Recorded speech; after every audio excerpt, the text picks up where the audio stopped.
रहे। समाज के भले के लिए समाज ने इनको विधायक चुना। सच को आप समझ रहे हैं ना। ये कुंडा बाबागंज की क्या स्थिति है। आज भी धमकी के बल पे जनता को वोट ले जाते हैं और इस लोकतंत्र में भी यहाँ 2009 में लड़ा तो ये में खरीद लिए जाते हैं। ये व्यवस्था सबके चयन के माध्यम से मैं केवल एक करो अधिकारी के जिला निर्वाचन अधिकारी प्रतापगढ़ वे अपनी जिम्मेदारी का निर्वहन करें। आम मतदाता उनका मौलिक अधिकार है, स्वतंत्र पूर्व मत देने का उनको व्यवस्था कर दें। प्रशासन की नैतिक जिम्मेदारी है। आपके माध्यम से कहना चाहूँ, ये जनता बतला देगी कौन जीतने और कौन हारने जा रहा है। सर, जैसा कि वर्तमान में प्रतापगढ़ जिले में एमएलसी के चुनावों के मद्देनजर सभी पार्टियां अपने अपने प्रत्याशी को घोषित करें, क्या समाजवादी पार्टी ने भी अपने प्रत्याशी को उतारा है? नहीं, ये जानकारी मेरे को नहीं है। जी, समाजवादी पार्टी ने विजय यादव पट्टी से जो जिला पंचायत सदस्य भी हैं और हमारी प्रदेश कार्यकारिणी के विशेष आमंत्रित सदस्य भी हैं, बहुत ही संघर्षशील साथी हैं, उनको प्रतापगढ़ एमएलसी सीट पर हमारे राष्ट्रीय अध्यक्ष जी ने टिकट दिया है चुनाव लड़ने के लिए। वर्तमान में जो का एजेंडा रहा कि को अपनी कार्यशैली पर लुभाने का प्रयास करेंगे, जबकि कई पार्टियां ये कहती हैं कि समाजवादी पार्टी हमेशा जातिगत रणनीति अपनाती है।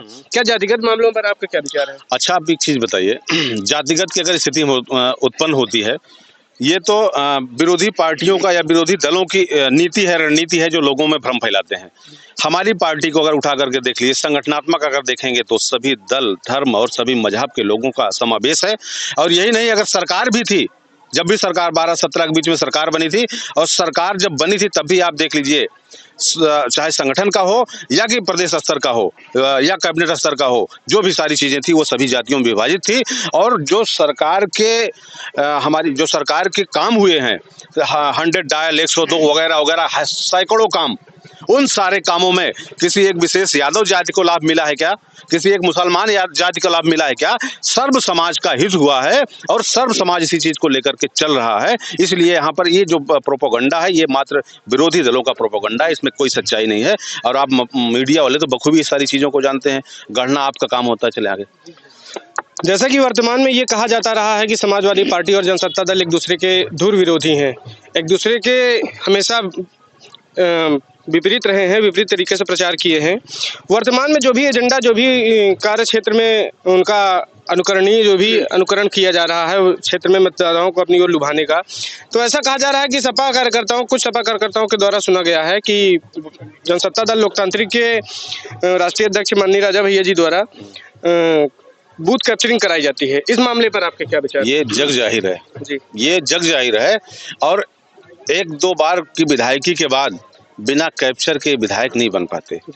और बहुत सारे ऐसे बूथ हैं जहां पर लोग वोट नहीं दे पाते हैं, और ये प्रत्यक्ष प्रमाण है। एक बार तो यहाँ की पूरी विधानसभा चुनाव होने के बाद चुनाव आयोग ने पूरी विधानसभा के चुनाव को रद्द किया था और पुनः मिलिट्री के साए में चुनाव करवाया गया था। इस तरह से अनेकों ऐसे क्षेत्र हैं, अनेकों ऐसे पोलिंग बूथ हैं जहां पर क्योंकि कुछ विशेष जाति के लोग एक जगह पर होते हैं, हर गांव में हैं, और उनका वर्चस्व होता है, वहां पर वो ईवीएम के सामने या तो कुर्सी लगा के बैठे रहते हैं, और या फिर ईवीएम खिड़की के सामने रखवाते हैं, खिड़की के पीछे खड़े होते हैं। क्योंकि हमारे जो मतदाता हैं वो नॉर्मल लोग हैं, कमजोर वर्ग के लोग हैं, और वो जब वहां पर जाते हैं तो देखते हैं, चेहरा देखने के बाद वो उन्हीं के हिसाब से बटन दबाते हैं। ये इनकी कैप्चर करने की शैली है। लेकिन साथ में मैं चाहूंगा, प्रशासन से निवेदन करता हूं, चुनाव आयोग से निवेदन करता हूं कि अब की कुंडा बाबागंज की संपूर्ण जनता समाजवादी पार्टी के साथ में है। निष्पक्ष चुनाव कराने में चुनाव आयोग हमारी मदद करे और हमारी शिकायतों के अनुसार हमारा साथ दे। ये सर, मेरा एक आखिरी सवाल है आपसे। पूर्व में पंचायती राज व्यवस्था के आधार पर जो पंचायती चुनाव हुए थे, अभी हाल ही में एक संपन्न हुए हैं, उसमें बाबागंज और कुंडा विधानसभाओं में ज्यादातर ये देखने को मिला है कि कहीं ना कहीं गड़बड़ियां हुई हैं। जैसा कि बाबागंज विधानसभा में जो जिला पंचायत चुनाव हुआ था, उसमें हमारे यहाँ प्रत्याशी थे संगीता मिश्रा जी थी, संगीता उपाध्याय जी की ये चर्चा रही कि ये पूर्व में विजयी थी 836 मतों से, लेकिन बाद में ये हार घोषित हो गई। क्या इसमें आपको लगता है कि प्रशासन ने भाजपा की मदद की थी? क्या फिर भी आपको प्रशासन के ऊपर विश्वास है? नहीं, देखिए, ये सच है कि कहीं न कहीं शासन का प्रशासन पे प्रभाव पड़ता है, लेकिन ये कटु सच है कि चाहे शासन अच्छे लोग हों चाहे प्रशासन में अच्छे लोगों की गिनती बहुत कम है। इतिहास के पन्नों को पलट के देख लें, और प्रशासन का जो सच है आज भी अच्छे लोग हैं, मेरे को कहने में संदेह नहीं है। लेकिन जो जिला पंचायत और प्रमुखी वाला जो चुनाव हुआ है ना, पूरा का पूरा शासन के प्रभाव में प्रशासन एक्शन में आया है। पूरे उत्तर प्रदेश में कहीं कहीं तो ये आम मतदाता को, आम लोगों को, अन्य दल के लोगों को पर्चा भी दाखिल करने से रोका गया। ये स्थिति, ये तानाशाही सरकार, यही सच है। ये प्रशासन की भूमिका कहीं न कहीं संदिग्ध है, और जहां विश्वास का विषय है तो प्रशासन के अलावा, सिस्टम के अलावा लोकतंत्र पे कोई आधार तो है नहीं हमारे पास कि हमें सहयोग मिल सके। थैंक्स। ये गुलजार जी एक समस्या है, माध्यम से बताएं। आपकी अलग से हम लोग ले लेंगे। रुकिए अब 1 मिनट।